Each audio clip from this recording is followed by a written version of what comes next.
আসসালামু আলাইকুম। কেমন আছেন সবাই? আশা করি সবাই অনেক অনেক ভালো আছেন। আপনাদের দোয়ায় আল্লাহর রহমতে আমিও অনেক ভালো আছি। আজকে আমি যেসব বিষয়গুলো নিয়ে যে টপিকগুলো নিয়ে আলোচনা করব, আশা করি আপনাদের অনেক উপকার হবে আমার কথাগুলো যদি আপনারা মনোযোগ দিয়ে শোনেন। আজকে আমি যে ভিডিওগুলো আমি এতদিন আপলোড করতেছি, সব ভিডিওর চেয়েও আজকের ভিডিওটা আপনারা যদি ফুল ভিডিও যদি দেখেন, আমার কথাগুলো যদি মনোযোগ দিয়ে শোনেন, তাহলে পরবর্তী টাইমে আপনারা যারা সার্বিয়ার জন্য ফাইল জমা দিবেন বা যারা দিছেন তাদের জন্য জানা এবং অনেক কিছু জানতে পারবেন এবং কি অনেক কিছু শিখতে পারবেন আজকের এই ভিডিওর মাধ্যমে। যারা আমার ভিডিও প্রতিনিয়ত দেখেন, যারা ফলো করছেন, লাইক দিচ্ছেন, তাদেরকে অসংখ্য ধন্যবাদ। যারা আমার চ্যানেলটা নতুন তারা অবশ্যই আমার চ্যানেলটা সাবস্ক্রাইব করবেন, সাবস্ক্রাইব করে আমার পাশে থাকবেন।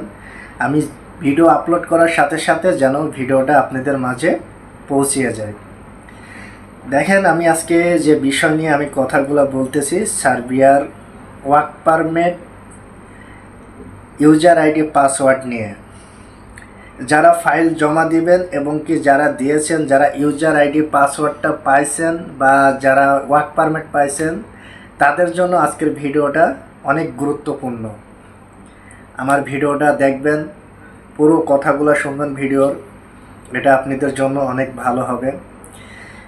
আজকে দেখেন, যারা ভাবছেন যে আমরা ওয়ার্ক পারমিট পাইছি, আসলে কি আপনারা ওয়ার্ক পারমিটটা কি আপনারা অরিজিনাল পেয়েছেন?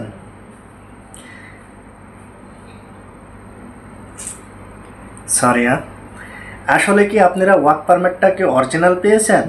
আপনারা কি ইউজার আইডি পাসওয়ার্ডটা কি অরিজিনাল পেয়েছেন? আসা যাক সে টপিক নিয়ে, সে বিষয় নিয়ে আমি আলোচনা করতেছি। এই আলোচনাগুলা বা এই কথাগুলা মনোযোগ দিয়ে শুনবেন, আপনাদের ব্রেনটা ঢোকাবেন, এতে আপনাদের অনেক উপকার হবে। আচ্ছা, যারা অলরেডি ওয়ার্ক পারমিট পাইছেন তারা কি অরিজিনাল ওয়ার্ক পারমিট পাইছেন?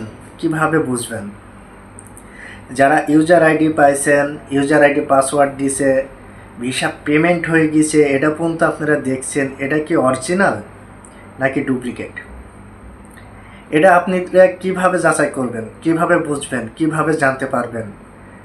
আচ্ছা, আজকে আমি আপনাদের একটা ছোট কথা বলি যে দেখেন, একটা যদি এখন বর্তমান বাংলাদেশের যে পরিস্থিতি যেগুলা হচ্ছে সেগুলা নিয়ে আমি কথা বলতেছি। আমার ভিডিওটা পুরোপুরি দেখবেন, কিন্তু কথাগুলো শুনবেন, তাহলে বুঝতে পারবেন আজকে বাংলাদেশে যেগুলো হইতেছে, যেগুলা চলতেছে, আপনার ওয়ার্ক পারমিট, আপনার ইউজার আইডি পাসওয়ার্ড, আপনার ভিসা পেমেন্ট যেগুলো হইতেছে, সেগুলা যে আপনাদের অরিজিনাল কি ডুপ্লিকেট, এটা আপনারা কিন্তু বোঝার ক্ষমতা নাই। আচ্ছা, ঠিক আছে, আপনারা জানেন এখন বর্তমানে যখন একটা ওয়ার্ক পারমিট ইস্যু যদি হয় অরিজিনালভাবে, ওই ওয়ার্ক পারমিটটা ধরে আরও কিন্তু 100টা ওয়ার্ক পারমিট এখন বানানো হচ্ছে, বা 100টা ওয়ার্ক পারমিট কিন্তু সবাই বানাইতেছে। কিন্তু একটা ওয়ার্ক পারমিট যেটা একই কোম্পানির একই ওয়ার্ক পারমিট যখন আপনার নামে ইস্যু হচ্ছে, আপনার ধরলাম আপনার ওয়ার্ক পারমিটটা অরিজিনাল, এখন আপনার নামে যখন ইস্যু হয়েছে, জানেন ওই ওয়ার্ক পারমিটটা ধরে আরও 100 ওয়ার্ক পারমিট বা আরও অধাধিক ওয়ার্ক পারমিট এখন তৈরি করতেছে, same same user ID password. আচ্ছা, ইউজার আইডি পাসওয়ার্ড কাকে বলে আপনারা কি জানেন? যে আপনাদের কাছে ইউজার আইডি পাসওয়ার্ড দিতেছে, এটা অরিজিনাল কি ডুপ্লিকেট কিভাবে বুঝবেন? ইউজার আইডি পাসওয়ার্ডটা কখন আপনারা হাতে পাবেন? যেটা আমরা বলি, আমরা কাজ করে আমরা যেটা জানি কোম্পানির rock number. User ID password যেটা আপনারা জানেন ওটা আমরা জানি, ওইটা হলো কোম্পানির রক নাম্বার। এবার কোম্পানির রক নাম্বারটা কোন সময় বা কখন আপনারা হাতে পাবেন, এটা মাথায় ঢোকান যে কোন টাইম কোন সময় আপনারা এটা হাতে পাবেন। ভিডিওটা পুরো দেখেন কিন্তু, তাহলে বুঝতে পারবেন। ভিডিওটা পুরো দেখবেন। যারা কিন্তু আমার চ্যানেলের নতুন, অবশ্যই চ্যানেলটা সাবস্ক্রাইব করবেন যাতে আমার এই ভিডিওগুলো, পরবর্তী ভিডিওগুলো যাতে নোটিফিকেশন আপনাদের সামনে যায় বা আপনারা দেখতে পারেন বা বুঝতে পারেন বা শিখতে পারেন। ইউজার আইডি পাসওয়ার্ড যেটা আমরা বলি রক নাম্বার কোম্পানির, এটা আপনারা কোন টাইম পাবেন? এটা আপনারা পাবেন যখন আপনার ওই যে ওয়ার্ক পারমিট, যেটা অরিজিনাল একটা ওয়ার্ক পারমিট যে পেয়েছে, তার যখন ওয়ার্ক পারমিটটা পাওয়ার পরে কোম্পানির এনওসি লেটার নেওয়ার পরে ভিসার জন্য অ্যাম্বাসিতে যখন অ্যাপয়েন্টমেন্ট ডেট তোলে, তখন অ্যাম্বাসি দেয় তাদের কাছে একটা পাসওয়ার্ড। ওই কোম্পানির একটা রক নাম্বার থাকে কিন্তু, যেমন কিউআর কোড হিসাবে বা একটা রক নাম্বার, কোম্পানির পার্সোনাল একটা রক নাম্বার যখন থাকে, বোঝেন কিন্তু, যখন রক নাম্বারটা থাকে তখন ওটার সাথে একটা স্টেশন করে অ্যাম্বাসি কিন্তু ওটা করে অনলাইন করে দেয়। এবার ভাই বলতে পারেন যে ভাই আমার পাসপোর্ট দেওয়ার আগে ওয়ার্ক পারমিট বা এনওসি লেটার বা অ্যাপ্রুভাল দিয়ে কিন্তু আমার রক নাম্বারটা দিয়েছে, আমরা দেখতে পাচ্ছি আমাদের ভিসার পেমেন্ট হয়েছে, আমাদের ভিসা স্ট্যাম্পিংয়ে গিয়েছে। আচ্ছা, সেক্ষেত্রে আমি একটা কথা বলি, এবার রক নাম্বারটা আপনারা হাতে পাবেন কখন? অ্যাম্বাসিতে আপনার বইটা ঢুকবে, আপনার ওয়ার্ক পারমিট ইস্যু করলো কোম্পানি, এনওসি লেটার ইস্যু করলো কোম্পানি, যাবিত ফাইল যাবিত ডকুমেন্টস যখন অ্যাম্বাসিতে শো করলো, করার পরে আপনি যখন পাসপোর্টটা অ্যাম্বাসিতে মানে ভিসার জন্য যে অ্যাম্বাসিতে একটা রিকোয়েস্ট পাঠাবে যে আমার এই ওয়ার্ক পারমিটটা বা আমার এই যাত্রী বা আমার এই ওয়ার্কারটা আমি আমার কোম্পানির থেকে ওয়ার্ক পারমিট ইস্যু করছি বা যাবিত সব ফাইল ইস্যু করছি, সেক্ষেত্রে আমার এটার ভিসার জন্য আমি অ্যাম্বাসিতে অ্যাপ্লাই করছি, এটা করবে কে? কোম্পানি। এবার কোম্পানি যদি এটা অ্যাপ্লাই করে থাকে, সেই ক্ষেত্রে আপনাদের কি হবে? আপনারা তখন কোম্পানি ওই যে রক নাম্বার, কোম্পানির একটা পাসওয়ার্ড নাম্বার থাকে, প্রতিটা কোম্পানির লাইসেন্স একটা পাসওয়ার্ড লাইসেন্স রক নাম্বার থাকে, ওই রক নাম্বারের সাথে কোম্পানি এই অ্যাম্বাসি করে কি অ্যাপ্রুভাল একটা নাম্বার বা অ্যাটাস্টেশন করে দেয়। তখন হয় কি ইউজার আইডি পাসওয়ার্ডটা তখন আপনাদের কাছে আসলে আপনারা বুঝতে পারেন যে আমার ভিসাটা কিভাবে আছে, কিভাবে হচ্ছে। তার আগে কিন্তু এটা পসিবল না, ব্রেনটা ঢোকান, তার আগে কিন্তু এটা পসিবল না। হ্যাঁ, তার আগে পসিবল ওই যে কোনগুলো, যেগুলো একটা অরিজিনাল মাল দিয়ে 100 মাল তৈরি করতেছে। কথাটা একটু খারাপ লাগছে শুনতে, কিন্তু এটা বাস্তব। মানে একটা পেপার দিয়ে 100 পেপার তৈরি করছে, একটা ইউজার আইডি পাসওয়ার্ড দিয়ে same quality third party website থেকে যেটা তৈরি করতেছে সেটা হলো ফ্যাক্ট।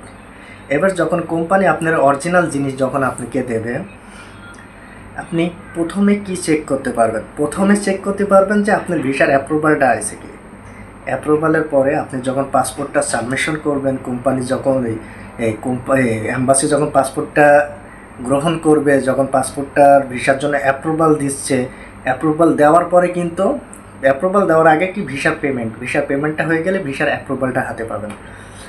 এবার আপনাদের যারা নতুন যারা বা যারা পুরাতন যারা জমা দিয়েছেন, যারা বলতেছেন ভাই আমার ওয়ার্ক পারমিট আছে, ভাই আমার সব কিছু কমপ্লিট হয়েছে, আমার ইউজার আইডি পাসওয়ার্ড দিয়েছে, আমার অ্যাপ্রুভাল আসার পরও কেন আমার ভিসাটা হলো না? এবার কেন ভিসাটা হলো না? এই যে একটা ছোট একটা কারণ, যে আপনাদের ভিসাটা কিভাবে হবে? আপনাদের ভিসাটা হওয়ার কোনো ওয়ে নাই ভাই। কারণ ওই যে থার্ড পার্টি ওয়েবসাইট থেকে আপনাদের অ্যাপ্রুভাল দেখাইছে, ওই যে ইউজার আইডি পাসওয়ার্ড দিয়েছে, যেটা জিমেলের একটা পাসওয়ার্ড নাম্বার থেকে আপনাদেরকে করে দিয়েছে যে ভাই আপনার এই যে ইউজার আইডি পাসওয়ার্ড দিলাম, আপনি চেক করেন, এটা এই যে আপনার অরিজিনাল, আপনি নিজে নিজে সব কিছু দেখতে পারবেন। আপনার ইউজার আইডি পাসওয়ার্ড দিয়েছে, ওখানে সাবমিশন হয়েছে, পাসপোর্ট দেখাইতেছে, ভিসা পেমেন্ট হয়েছে, ভিসা অ্যাপ্রুভাল হয়ে গেছে, কিন্তু তারপরও আপনারা ভিসা 1 বছর 6 মাস 1.5 বছর 2 বছর হয়ে যাচ্ছে, ভিসা পাচ্ছেন না। এই একটা কারণ, যে এই কারণে আপনারা ভিসাটা পাচ্ছেন না। আচ্ছা, আলোচনাটা আমি শর্ট করতে চাচ্ছি, পরবর্তীতে আরেকটা ভিডিও বানাবো এই বিষয় নিয়ে, ফের আরেকটা ভিডিও বানাবো, আপনারা আমার ভিডিওটা দেখবেন, সমস্যা নাই। এখন আপনাদের যেটা বলতেছি যে আপনারা কি কারণে আপনারা চেক করবেন যে আপনাদের ইউজার আইডি পাসওয়ার্ডটা কি অরিজিনাল নাকি ফ্যাক্ট। এটা বুঝতে হলে যে কোম্পানি আপনাকে ওয়ার্ক পারমিট দিতেছে বা যে কোম্পানি আপনাকে ইউজার আইডি পাসওয়ার্ড দিতেছে, কোম্পানির ওয়েবসাইটে ঢুকবেন, একটা ইমেল করবেন, ওটাও যদি না হয় অ্যাম্বাসির ওয়েবসাইটে ঢুকবেন, গুগলে ঢুকবেন, গুগলে ঢোকার পরে অ্যাম্বাসির পাবেন, ওখানে যাই ইমেল করেন, আপনাদের ফিডব্যাক দেবে বা ওদের একটা নাম্বার আছে, নাম্বারে ইমেল ওই নাম্বারের সাথে জিমেল আছে, জিমেলে আপনি ইমেল করেন আপনার ফাইলগুলো, যে এম্বাসিকে আমার কি পাসপোর্টটা আমার ভিসাটাকে অ্যাপ্রুভাল করছে কি করছে না, ইউজার আইডি পাসওয়ার্ডটা অ্যাটাস্টেশন করছে কি করছে না, ওই টাইমে আপনারা বুঝতে পারবেন। আচ্ছা, আমি ভিডিওটা সংক্ষিপ্ত করতেছি, পরবর্তীতে আরেকটা ভিডিও বানাবো, ওই ভিডিওতে আপনাদের যাবতীয় সব কিছু আমি বলে দেবো বা থাকবে, আপনারা ওই ভিডিওটা মন দিয়ে শুনেন। সবাই ভালো থাকবেন, আমার জন্য দোয়া করবেন, আমি আপনাদের জন্য দোয়া করি। আমি যতটুকু পারবো ততটুকু সহযোগিতা করব। এসআর গ্লোবাল ট্রাভেল এজেন্সি প্রবাসী কল্যাণের জন্য কাজ করতেছে। আশা করি সবাই আমাদের পাশে থাকবেন, আপনারা আমাদের সাপোর্ট দিবেন। সবাই ভালো থাকবেন, সবার জন্য দোয়া করি। আল্লাহ হাফেজ।